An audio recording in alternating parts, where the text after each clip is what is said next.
1971 সালে ৯ মাসের যুদ্ধ শেষে বাংলাদেশ নামে যে দেশটির জন্ম হয়েছে তার রূপকার কে? অন্তত ৫ আগস্টের আগ পর্যন্ত শেখ মুজিবুর রহমানের নামটি এক কথায় বলা হতো, তাকেই বাঙালি জাতির পিতা হিসেবে মেনে নেওয়া হতো। ৫ আগস্টের পর দেশে এখন নতুন দৃশ্যপট। আওয়ামী বিরোধীরা এখন রাষ্ট্র পরিচালনার দায়িত্বে। বিভিন্ন স্থান থেকে শেখ মুজিবুর রহমানের নাম ও ছবি সরিয়ে ফেলা হচ্ছে। বিতর্ক তৈরি হয়েছে জাতির পিতা স্বীকৃতি নিয়েও। কেন এই মতানৈক্য? পৃথিবীর অন্যান্য দেশের স্বাধীনতার সংগ্রামী নেতাদের সংবিধানে গুরুত্বের সঙ্গে স্মরণ করা হয়েছে, কিন্তু বাংলাদেশে বঙ্গবন্ধু শেখ মুজিবুর রহমানের জাতির পিতা হিসেবে সাংবিধানিক স্বীকৃতি নেই কেন? স্বাধীন ও সার্বভৌম রাষ্ট্র প্রতিষ্ঠায় কোনো একক ব্যক্তির সর্বোচ্চ অবদানকে সম্মান প্রদর্শনের জন্য জাতির পিতা বা স্থপতি বা জনক বা জাতির অভিভাবক হিসেবে নানান উপাধি প্রদান করা হয়। যেসব রাষ্ট্র প্রতিষ্ঠায় একাধিক ব্যক্তির গুরুত্বপূর্ণ ভূমিকা রয়েছে, সেসব রাষ্ট্রে কয়েকজনকে ফাউন্ডিং ফাদার হিসেবে উল্লেখ করা হয়। স্বাধীন বাংলাদেশে শেখ মুজিব প্রতিষ্ঠিত বাংলাদেশ আওয়ামী লীগ সবচেয়ে বেশি সময় রাষ্ট্র ক্ষমতায় ছিলেন। এই সময়ে অনেক বিতর্কের যেমন অবসান ঘটেছে, তেমনি নতুন নতুন অনেক বিষয়ে সংবিধান সংস্কার হয়েছে। কিন্তু জাতির পিতার বিষয়টি কেন সুরাহা করা হয়নি? গীতি কবি ও সংবিধান বিশ্লেষক শহীদুল্লাহ ফরাইজির মতে, স্বাধীনতার ইশতেহারে জাতীয় পতাকা ও জাতীয় সঙ্গীত নির্ধারিত হলেও জাতির পিতা প্রশ্নে কাউকে নির্ধারণ করা হয়নি। তবে বঙ্গবন্ধুকে স্বাধীন বাংলাদেশের সর্বোচ্চ নেতা হিসেবে মর্যাদা দেয়া এবং ঘোষণা করার কথা বলা হয়েছিল।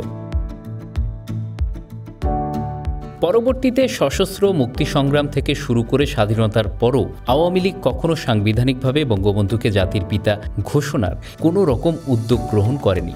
এমনকি বঙ্গবন্ধুকে সাংবিধানিকভাবে মর্যাদা দানের বিষয়েও আওয়ামী লীগের কোনো ইচ্ছা বা অভিপ্রায়ের প্রতিফলন হয়নি। 1971 সালের 10 এপ্রিল স্বাধীনতার ঘোষণাপত্রে বঙ্গবন্ধুকে জাতির পিতা ঘোষণা করা হয়নি।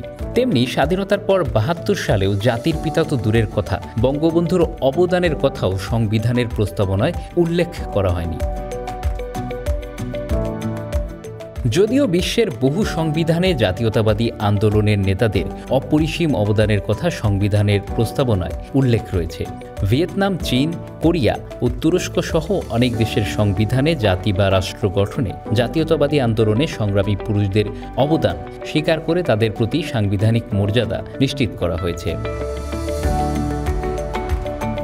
আশ্চর্যজনক বিষয় হচ্ছে, 72 সালের সংবিধান প্রণয়নের সময় গণপরিষদ বিতর্কে বঙ্গবন্ধুকে জাতির পিতা বা সংবিধানের প্রস্তাবনায় তার নাম উত্থাপনের জন্য কেউ দাবি উত্থাপন করেনি। গণপরিষদ বিতর্কে বা বিশ্লেষণে জোরালো বা গভীরভাবে কেউ বঙ্গবন্ধুর অবদানের জন্য সাংবিধানিক মর্যাদা দেওয়ার তাগিদও দেয়নি। 72-এর এই 11 জানুয়ারি থেকে 73-এর 7 এপ্রিল পর্যন্ত প্রায় 200 আইন প্রণয়ন করা হয়েছিল। তখনও বঙ্গবন্ধুকে জাতির পিতা কিংবা তার প্রতিকৃতি সংরক্ষণের কোনো আইন প্রণয়ন করা হয়নি। 71 সালে বঙ্গবন্ধু যখন অবিসংবাদিত নেতা, তখন এবং তারপর 72 সালে সংবিধান প্রণয়নের সময় তিনি জীবিত থাকা অবস্থায় তাকে জাতির পিতা হিসেবে ঘোষণা করার প্রয়োজন অনুভব করেনি। বাংলাদেশে জাতির পিতা নির্ধারণ বিষয়ে সাংবিধানিকভাবে আজও কোনো আইন হয়নি। তবে জাতির পিতা হিসেবে বঙ্গবন্ধুর ছবি সংরক্ষণের আইন হয়েছে। তবে পার্শ্ববর্তী দেশ ভারতের জাতির পিতা বা বাপুজি মহাত্মা গান্ধীকেও কিন্তু সাংবিধানিকভাবে নথিভুক্ত করা হয়নি, যদিও দেশটির সর্বস্তরের মানুষ তাকেই জাতির পিতা হিসেবে মানেন। Bangla affairs news desk.